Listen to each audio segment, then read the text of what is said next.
36 сантиметров. Столько было в поперечнике у отверстия, через которое за несколько часов ушло целое озеро. 5 квадратных километров воды в штате Луизиана, глубиной по грудь взрослому человеку. Вместе с водой вниз ушла буровая вышка высотой в 15-этажный дом, 11 барж, буксир, причал и 26 гектаров суши с деревьями, теплицами, грузовиками и куском ботанического сада. Канал, который годами сливал это озеро в море, развернулся и потек в обратную сторону. Там, где он обрывался в свежую яму, встал водопад метров 50 высотой. Луизиана – это болотная равнина, водопадов в ней не бывает, и этот до сих пор числится самым высоким за всю историю штата. Простоял он несколько дней. Через 2 суток 9 затонувших барж всплыли обратно, как пробки в ванне. Все это снято. Кадры с вертолетов, пленка местных телекомпаний, показания под присягой, федеральное расследование на 9 месяцев. Отчет вышел толстый. Глубины, время, схемы, порядок эвакуации. Одного в нем нет. Служба, которая вела дело, так и не смогла установить, бурили не в том месте или карты шахты были неточными, и написала об этом прямым текстом. 20 ноября 1980 года. Приход Иберия на юге Соединенных Штатов Америки. Отверстие размером с обеденную тарелку. 55 человек под землей. И пустая графа в федеральном документе, которая висит там больше 40 лет. Под югом Луизианы лежит толстый слой каменной соли, оставшийся от древнего моря. Соль легче окружающих пород и за миллионы лет медленно продавливается вверх, как тесто через щель. Так получаются соляные купола. Купол приподнимает над собой землю, поэтому посреди плоской болотистой равнины иногда торчит холм. Остров Джефферсон на озере Пиньор – это холм над таким куполом. В складках вокруг купола скапливается нефть, и выходит редкая ситуация. В одной точке под ногами лежит и товарная соль, и товарная нефть. Таких куполов на юге Луизианы 5. Стоят они почти в ряд вдоль побережья. Соседний называется Эйвери, и то, что оттуда приезжает, вы почти наверняка пробовали. На нем с 19 века делают соус табаско, и соль из тамошней шахты идет прямо в рецепт. Остальные 3 носят имена Уикс, Кот-Бланш и Белл-Айл. Местные зовут всю 5 островами, хотя никакой воды вокруг них нет. Просто это единственные места в округе, где земля поднимается метров на 20 над болотом. Имя острову Джефферсон дал человек. В 1869-м его купил Джозеф Джефферсон, известный американский актер, прославившийся ролью Рипа Ван Винкля, который проспал 20 лет и вышел в изменившийся мир. Эту роль он сыграл больше 4500 раз. Через год Джефферсон поставил на вершине купола дом в 22 комнаты, среди дубов, которым тогда было под 3 столетия, и провел тут 36 зим. Дом стоит там до сих пор. Про пиратские клады в этих местах тоже рассказывают, но проверяемого в рассказах ровно одно. В 1923-м на острове действительно выкопали горшки с золотыми и серебряными монетами. Чьи они, никто не установил. Соль здесь начали добывать в 1919-м. К 80-му году шахта компании Diamond Crystal ушла вглубь до 460 метров и работала в несколько уровней. Тоннели нарезали шириной около 30 метров и высотой около 24. Положите под землю 4-полосное шоссе и поднимите над ним потолок на 8 этажей. Держали этот потолок целики, то есть колонны нетронутой соли, которые оставляют стоять при выемке. Метод старый и надежный, им работают до сих пор. Соль в воде растворяется, и колонны из нее тоже. Шла эта соль и на стол, и на дороге, и в химию. Diamond Crystal была маркой известной, ее пачки стояли в магазинах по всей стране. Под озером к тому времени выбрали такой объем породы, что счет шел на десятки миллионов тонн за 60 лет работы. А верхние ярусы, отработанные раньше всех, просто стояли пустыми и ждали, пока по ним снова кто-то пройдет. Работа в такой шахте мало похожа на картинку с киркой и фонариком. На 400 метрах под озером ездили грузовики и горели прожекторы. Своды белые, воздух сухой. Соль брали взрывами и комбайнами, грузили и поднимали стволом наверх. К 80-му году выработки уходили под озеро на километры и лежали ярусами один под другим, а наружу с этих ярусов вел ровно один подъемник. Наверху все выглядело мирно. Озеро Пиньор было пресным, 3 метра глубины, дно илистое. Площадь в разных описаниях гуляет от 4,5 до 5 с лишним квадратных километров, потому что границу по заболоченным берегам каждый проводил чуть иначе. Местные ловили окуня и сама. На берегу работал питомник и ботанический сад Live Oak, куда возили туристов смотреть азалии и старые дубы. В 1980-м Texaco выиграла у штата лицензию на участок, куда входила и часть акватории озера. Бурить подрядили Wilson Brothers, платформу поставили прямо на воду. Скважина была разведочной, никто не собирался в тот день качать нефть, смотрели только, есть ли она под дном и стоит ли овчинка выделки. Про шахту внизу знали все, и вся инженерная задача сводилась к тому, чтобы в нее не попасть. Ствол вели рядом с краем купола, мимо выработок, с запасом в десятки метров по горизонтали. На бумаге все сходилось. Утро 20 ноября началось с толчков. Майк Ричард, управлявший питомником у сада, потом рассказывал, что толчки шли через равные промежутки, секунд по 10 или 15. Тогда их ни с чем не связали. Рядом работает буровая, техника тяжелая, земля отзывается. На платформе были 7. Бур диаметром в 14 дюймов застрял на глубине 374 метра. Эта цифра есть в отчете и дана там точно. Для такой глубины прихват несерьезный, обычно освобождают за полчаса. Здесь не получалось 2,5 часа.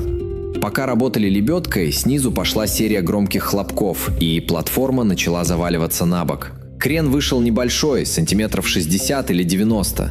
Бригадир разбираться не стал, баржи отцепили, люди сошли на берег. Через несколько минут вышка перевернулась и ушла под воду. Высота вышки около 46 метров, глубина озера 3 метра.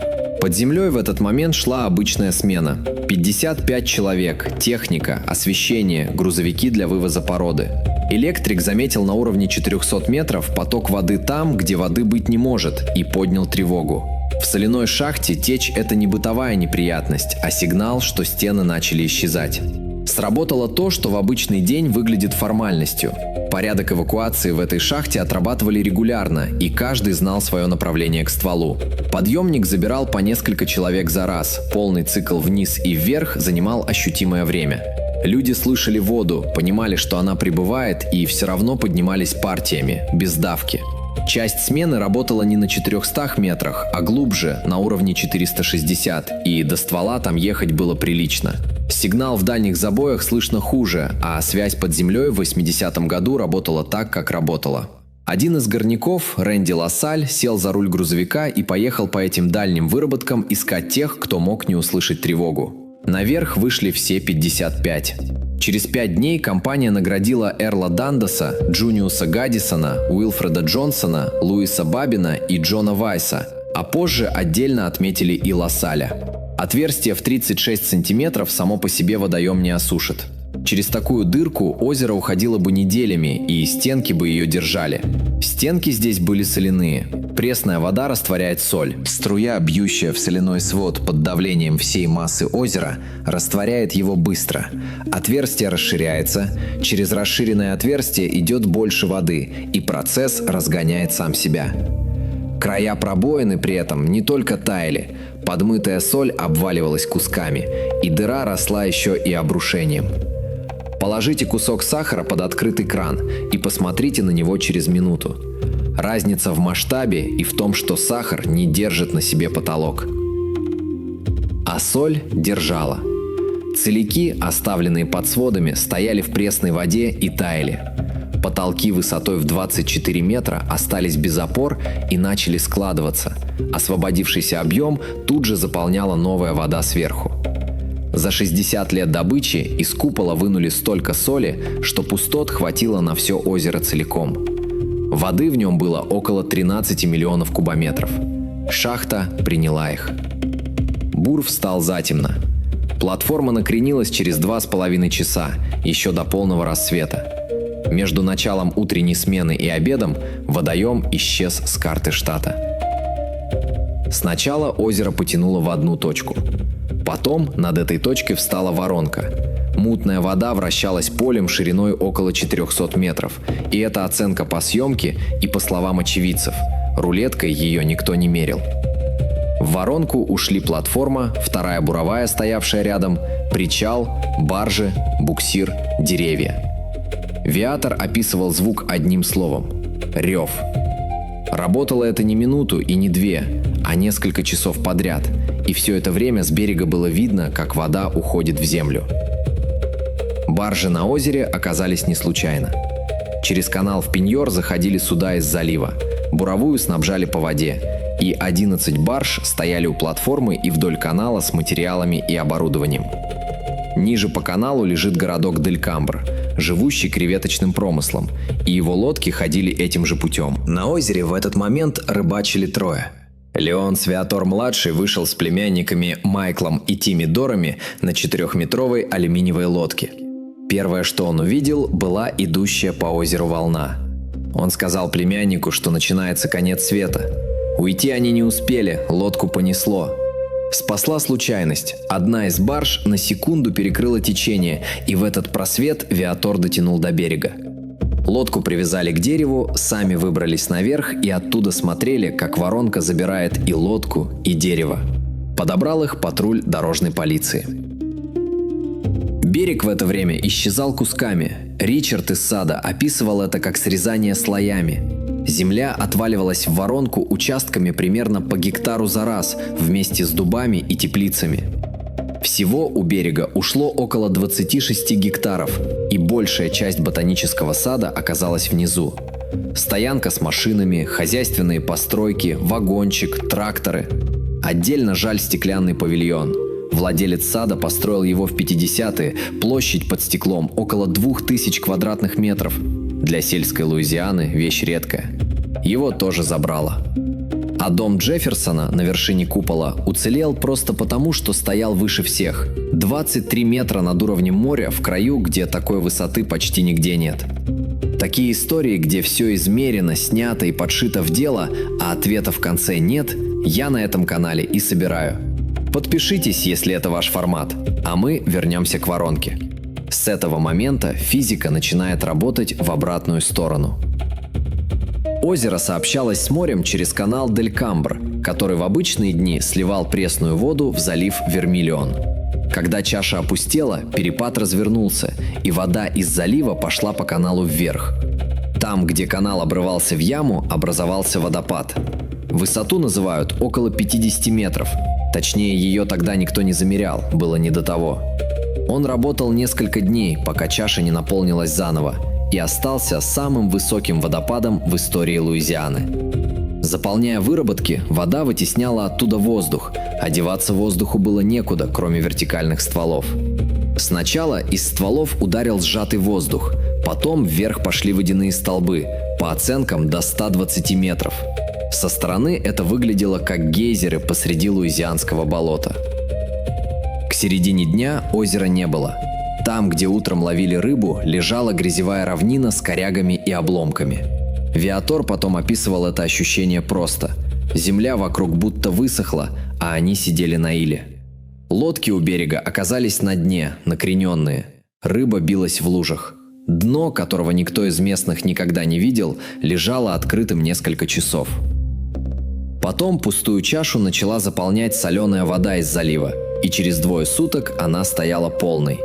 Тогда же случилось то, что смотрится комично, а объясняется просто. Пока вода уходила вниз, поток тащил баржи за собой и держал их прижатыми ко дну воронки. Корпуса остались целыми, воздух внутри никуда не делся. Как только течение прекратилось и давление сравнялось, выталкивающая сила снова стала главной, и 9 барж из 11 поднялись со дна сами. 2 остались внизу.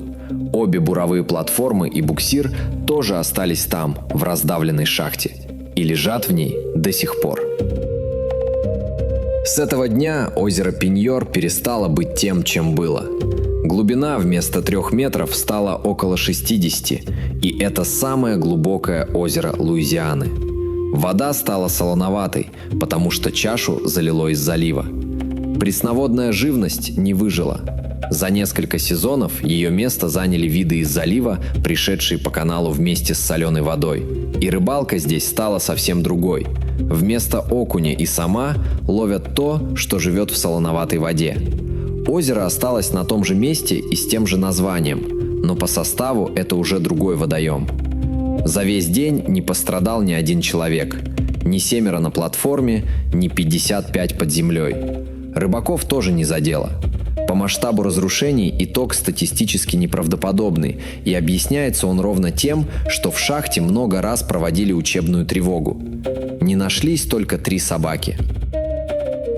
Цифры в источниках при этом расходятся, и я не буду делать вид, что это не так. Площадь ушедшей суши называют то в 40 акров, то в 65, то в 70. Число горняков в смене в газетах того дня было 50. В более поздних разборах 55. Высоту водопада дают то в 150 футов, то в 164. События считали по горячим следам, кто чем мог, и часть оценок так и осталась оценками. Порядок величин везде один, а точность до метра тут никто не гарантирует. Расследователям нужно было восстановить взаимное положение скважины и старых выработок. Если бур вошел в свод шахты, платформу поставили не там, где считали. Если платформа стояла правильно, шахта в реальности лежала не там, где ее рисовали на картах. Обе версии выглядят одинаково правдоподобно. Плавучую платформу привязывали к местности по береговым ориентирам и расчету. Спутниковой навигации в гражданском обиходе тогда еще не было. И промах на пару десятков метров никого бы не удивил. Карты шахты тоже не рисовали за один день. Их накапливали 60 лет, ярус за ярусом. И каждая новая выработка ложилась на предыдущие, вместе со всей унаследованной погрешностью. Подземная маркшейдерская съемка накапливает ошибку так же неизбежно, как любая другая. Проверить можно было ровно одним способом – спуститься и посмотреть, в каком месте свода пробоина. Спуститься было уже нельзя. Бур вошел в отработанный участок 3-го уровня, откуда соль вынули давно и куда в тот день никто не спускался.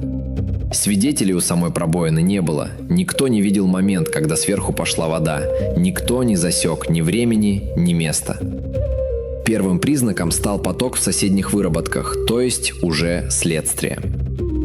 Инженеры Тиксака и Diamond Crystal после случившегося работали вместе и вычислили вероятное место прорыва – отработанный участок на уровне 400 метров.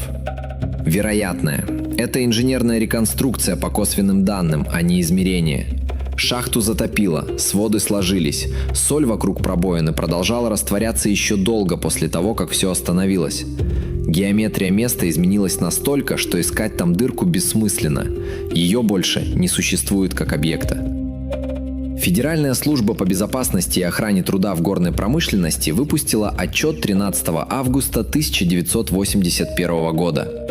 Обстоятельства изложены подробно, оценку расположения скважины вынесли в отдельное приложение. Официальной причины в отчете нет, и служба прямо пишет почему. Осмотреть затопленную выработку невозможно, а вся доступная информация косвенная. Отсюда начинается мое чтение, а не документ. Под озером в одной точке пространства законно работали 2 отрасли. У соляной компании была своя лицензия и свои карты. У нефтяной своя лицензия от штата и свои координаты. Обе стороны действовали в рамках закона, и обе знали о существовании второй. Документа, который назначал бы ответственного за вертикальный зазор между дном скважины и сводом выработки, я не нашел. Похоже, каждый корректно считал свою часть, а совмещать 2 системы отсчета не было обязанности ни у кого. Юридическая плоскость ответа тоже не дала. В 1983-м Тиксака и Wilson Brothers выплатили Diamond Crystal $32 миллиона. По нынешним деньгам это больше 100 миллионов. Ботанический сад и питомник Live Oak получили 12 миллионов 800 тысяч. В этой выплате участвовала и сама соляная компания. Все соглашения заключили во внесудебном порядке, а такое соглашение закрывает деньги и не устанавливает вину. До разбирательства по существу дело не дошло. В ноябре 81-го научный журнал вынес этот вопрос прямо в заголовок статьи. Кто выдернул пробку из озера Пеньор? Спустя больше 40 лет заголовок читается так же, как тогда. Ответа нет ни у кого. И прячет его не то, что обычно подозревают в таких историях. Служба, которая вела расследование, честно расписалась в невозможности его получить. Шахту после затопления пытались откачивать и обследовать, но восстанавливать ее оказалось бессмысленно. Целики продолжали растворяться, своды садились. Окончательно предприятие закрыли в декабре 1986-го. Соляной промысел, который кормил округу с 19 года и давал работу нескольким сотням человек, на этом закончился. Соль под озером лежит на месте, ее там на столетия вперед. Только достать ее больше нечем. Купол при этом продолжает работать, просто иначе. С 1994-го в его толще держат сжатый природный газ. В соляном массиве нарочно размывают водой большие полости, потом откачивают рассол и закачивают туда газ под давлением. Соль для этого удобна, она не пропускает газ и сама затягивает мелкие трещины под давлением вышележащих пород. Под тем же самым озером снова делают пустоты, теперь уже по расчету и с контролем формы каверны. В 2009-м местные жители выступили против планов расширить хранилище и добавить новые каверны. Аргумент у них был простой и труднооспоримый. Один раз под этим озером уже посчитали, что запаса прочности достаточно. Сад приводили в порядок несколько лет. Берег обвалился, часть посадок ушла вниз вместе с землей, а то, что осталось, стояло на новом обрыве. Сегодня на Пеньор приезжают рыбаки. Вода спокойная, берега заросли, в саду восстановили дорожки и снова водят экскурсии. Из воды у берега торчит кирпичная печная труба с камином. Это остаток дома, который 20 ноября 80-го года стоял на суше. Труба никуда не делась, просто теперь она стоит в озере.